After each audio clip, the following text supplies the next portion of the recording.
I walked down the aisle in a white dress. Everyone smiled. The music played softly. My mother wiped a tear. My father held my arm proudly. But if they knew what I knew, those smiles would vanish. I wasn't the bride. Not really.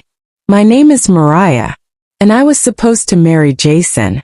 We met 5 years ago at a bookstore in downtown Chicago. He said I had the warmest smile he had ever seen. We fell in love fast. Moved in after 6 months. Talked about kids. Dreamed of growing old together. I thought he was my forever. But forever doesn't last when lies sneak into the middle of it. Hello everyone. Welcome to Midnight Confessions, where we bring you stories that connects with the heart. But before we proceed with today's intense story, I need your help. We have noticed that the channel is losing traction, and subscribing is one of the best ways you can help us. It's quick, free, and allows us to continue bringing you great content. Your support means everything to us. Let's keep this channel growing together. Thank you very much. Now let's begin the video. I have a twin sister. Her name is Maya. We're identical. Same hair, same laugh, same everything on the outside. But on the inside, we couldn't be more different. I've always been quiet, careful, the sweet one. Maya was wild, unpredictable, and selfish. She didn't care about rules or hearts. She only cared about winning. And this time, she won something that wasn't hers. It started slowly. Jason started acting weird around my sister. Too friendly. Too many inside jokes. I'd walk in and they'd fall silent. One night, I caught Maya wearing his hoodie. She said she was cold. I tried to believe her. But the moment I knew something was wrong was when I came home early from work one afternoon. I walked into our apartment, and I heard laughter from the bedroom. His laughter. Her voice. I froze. My chest felt tight. I stood at the door and listened. Then I pushed it open. There they were. Half-dressed. Tangled in each other. Jason jumped up. Maya just looked at me and smiled, like she didn't even care. Mariah, I'm sorry, it's not what it looks like, Jason stammered. But it was. It was exactly what it looked like. Maya didn't even try to explain. Maybe if you weren't so boring, he wouldn't have come to me, she said coldly. I left.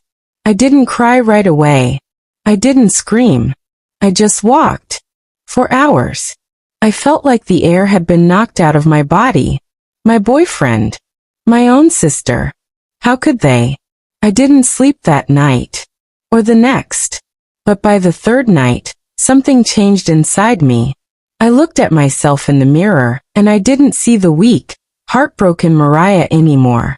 I saw someone who had nothing left to lose. And that's when the plan started to form. I wasn't going to cry. I was going to make them regret ever messing with me. And the best part? They'd never see it coming. After that day, I disappeared. Not literally, but emotionally. I stopped replying to messages. I told my parents I needed space. I told work I was taking time off. I went quiet. Silent. But while the world thought I was grieving, I was planning. Jason had blocked me. Maya moved into his apartment just days later. It was like they didn't even feel guilty. Like I was the problem. That's when I realized something. They deserved each other. Two snakes tangled in a pit of lies. But I wouldn't just let them ride off into their happily ever after. No. They would pay. I remembered something Maya once said when we were teens. If we ever switch lives, I bet no one would notice. She was right. We were that identical. The same voice, same walk, same way of smiling. But I had one thing she didn't, a reason to destroy everything she loved. I started watching them. I'd sit outside Jason's building in a rental car with tinted windows. I followed them to restaurants. Maya had dyed her hair a little lighter, so I did the same. I studied her every movement. Every new outfit she wore, I bought a copy. I trained my voice to sound just like hers. I even practiced the way she rolled her eyes or chewed gum. I was turning into her. One night I overheard something that made my blood boil. They were on a dinner date. Jason leaned in and said, "Maybe we should get married, you know? I wish I had met you first." Maya giggled. "Well, now you've got me." I clenched my fists. She was stealing my life, and he was pretending none of it ever mattered. So I put the final piece in place. I waited 3 weeks. Maya got used to being Jason's one and only. She bragged on Instagram with captions like, "Upgrade season and he found the better twin." She didn't know I was watching her every move. Then one day, I saw her leave his apartment and head to the salon. I followed her. I waited for her to go inside. Then I walked up to the receptionist 30 minutes later, pretending to be her. Ismilat. I'm Maya. I left my phone in the back during my facial appointment.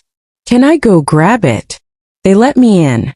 I found her bag, stole her phone, and left without anyone blinking. Now I had access to everything. Her texts, her schedule, her photos, her voice recordings. I studied it all for days. And then I saw the message that changed everything. "Jason, I want to propose this weekend. At the cabin. Just us. Bring something white." This was it. They were going away.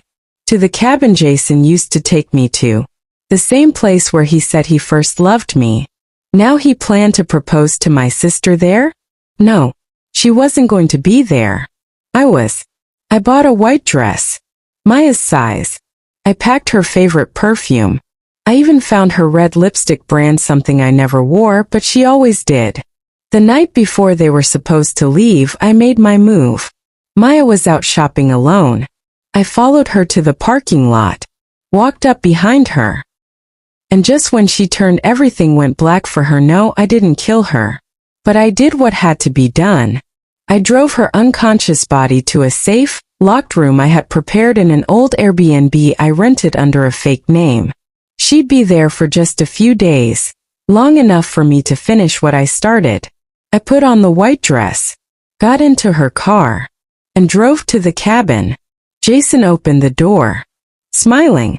"Damn, Maya," he said, pulling me into his arms. "You look like a dream." I smiled softly. So did he. He had no idea. He was going to marry the wrong twin. The cabin smelled like pine and smoke. Jason poured wine, smiled at me like I was his world. "I've waited so long for this," he said, holding my hand. "I finally got the right sister." I forced a laugh. Felt like swallowing nails. That night we sat by the fireplace. He talked about our future, about kids, about growing old together. I let him talk. I nodded, smiled, leaned in like Maya would. But inside I was screaming. He had no idea who was sitting beside him. The next morning Jason woke me up early. "Let's go outside," he whispered. "I have something special planned."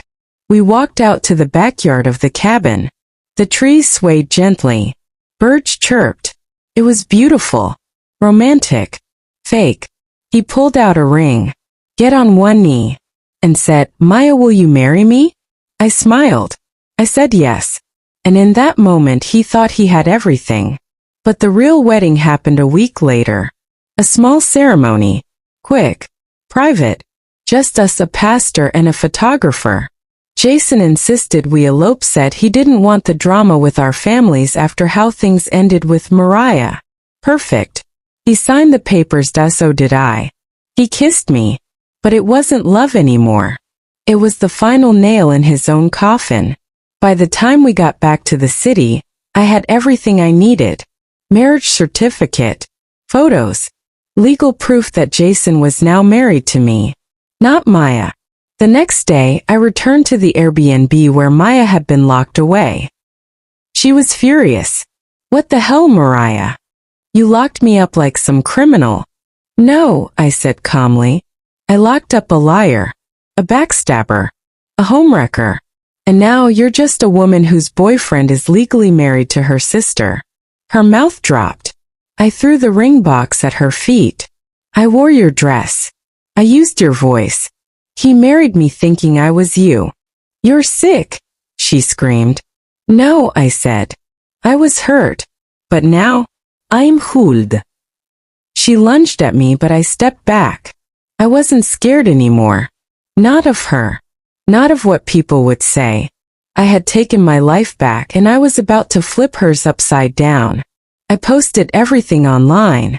The photos. The wedding certificate. Screenshots from her phone showing they had cheated while I was still with Jason. The caption. He cheated on me with my twin sister, so I made him marry me thinking I was her. Jason called. I didn't answer. He texted. What did you do? You lied to me. I replied. And you lied to me first. Maya was humiliated. People from her job saw it. Old classmates. Even family. She tried to twist the story. Called me crazy. But I had receipts. Real ones. And Jason, he filed for an annulment. I agreed. But not before letting the world know who he truly was. I didn't need to stay married to ruin his peace. I just needed to remind him of what betrayal feels like. Now, I'm free. Healing. Stronger. And you know what's funny? He still watches my stories. So does she. Some people only realize what they had after it's gone. And some sisters only learn respect after they've lost their fake little thrones. If someone can betray you so easily, they never deserved your loyalty in the first place. Sometimes karma doesn't need time, it just needs a smart plan. What would you have done if your twin, or someone you trust with everything in you, betrayed you? Would you take revenge or walk away? Drop your thoughts in the comments. I read every comment and your voice matters here. Don't forget to like, share, and subscribe for more real-life confessions that shake the soul. Thanks for watching.